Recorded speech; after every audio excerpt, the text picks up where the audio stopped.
Alright, that's good enough here. Ready to roll. That's very good defense. Merry Christmas. I'm gonna try to show you some...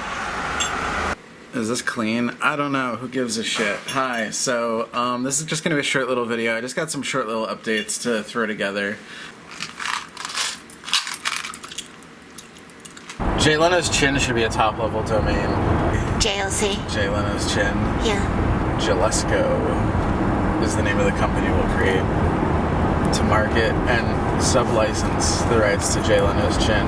They're gonna be like, Jay, you're out of money. He's gonna be like, oh, I don't have money. I got all these cars. And they're like, well, you have to give away your cars, or else you're gonna foreclose on your house. And you're like, oh, I'm gonna give away my car. So then they're gonna take his chin.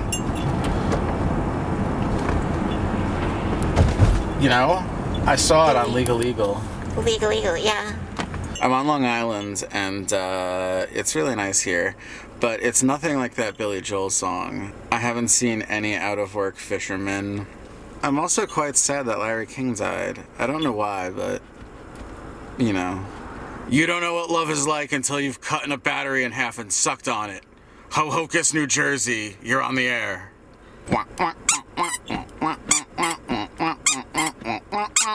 Like, what does a bell have to do with tacos? I mean, I know that it's for Glenn Bell, the guy that made the chain, but, like, why didn't they, like, why is there an actual bell? Like, was he so fucking happy with himself for making that pun?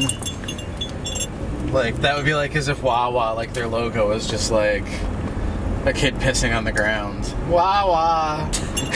Like... Okay, so whether you use men's razors or women's razors, the problem's still the same. You buy these things, and they attach to these things, and they're all different. And they do this, obviously, to transfer the markup. You've heard the whole razors and blades metaphor used before. Same thing with ink cartridges. So the solution to this problem is you just use one of these. The $15 Mathau locking pliers. You just take this and put this in here like this. And there you go.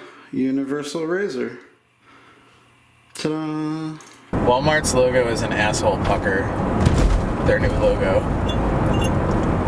It's like a squinting asterisk. Shit, wait, hold on, I can actually go. I've lived here for 47 years and I've never been able to make that left-hand turn before. I'm not actually 47. I didn't think you were. Some guy the other day told me that I was 45. I'm like, seriously? Yeah. You are not 45. He's like, I'm like, do you think I look 45? Half the people don't even believe I'm 18. I mean, you still have braces. So here's an update on this thing. If you remember from a previous video, this is some type of complicated computer-driven relay circuit that I'm going to use to switch audio throughout various rooms in my house. So two of these together can be used to isolate an audio path, one for left, one for right. So the idea is I'll have multiple inputs coming into here, including an input for audio that's always playing, and then I'll have multiple outputs, including my phone system, speakers, whatever, and then I can use, you know, Arduino logic and the computer that's going to be driving it over a serial connection to pretty much route the audio any way I want. If I want to break into all the speakers in the house to play a sound effect or an announcement or a doorbell chime or whatever, I can do that.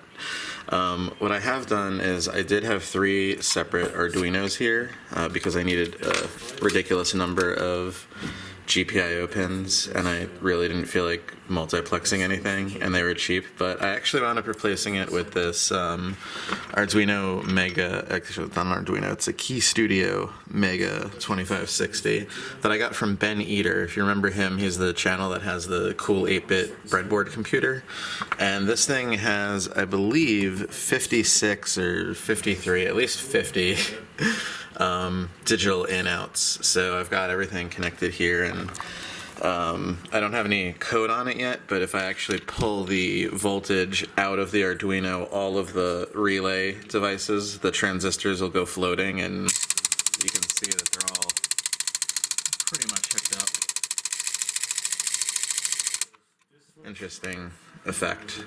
So that's the update on that. I haven't really made much progress besides replacing that and rewiring that. I will keep you posted as things develop. or as they don't develop. The Chase app is a piece of shit. It's the worst banking app I have on this phone, and I've got like 20 of them. Completely prevent you from taking screenshots, so God forbid you have to show someone, you know, that you... anything. On today's episode of Auto Repair, I'm going to show you how to fix this check engine light and this all-wheel drive light that just came on while I was driving. You need to check it. We do. We need to check the fault codes because it's going to give us some number, and that number is going to tell us what we need to do.